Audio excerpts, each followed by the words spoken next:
দিয়াবাড়ির ছোট্ট এই ঘরেই বসবাস করতেন আনিকা শামীম দম্পতি।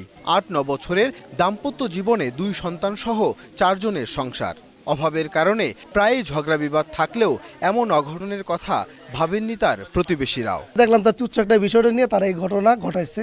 এই ধরনের কিছু আগে থেকে বোঝা যায়নি। স্বামী একটা হয়তো কোনো কিছু বলছে, হয়তো রাগ করে তার রাগটা চেপে রাখতে পারে না, হয়তো এই জন্য হয়তো কোনো কিছু করতে পারে। এ ঘটনায় হতবিহ্বল শামীমের সহকর্মীরা।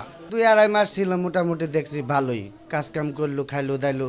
আনিকার লিখে যাওয়া চিরকুটের উপর ভিত্তি করে আত্মহত্যা প্ররোচনার মামলা করেছেন আনিকার মা নাদিরা বেগম। মামলা নম্বর 11 তারিখ 11/1/2017 ধারা 306 আত্মহত্যার প্ররোচনা। শামীম আমাদের কাস্টডিতে আছে।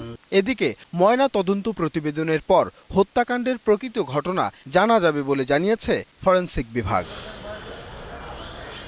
আদিত্য মামুন, 21 টেলিভিশন, ঢাকা।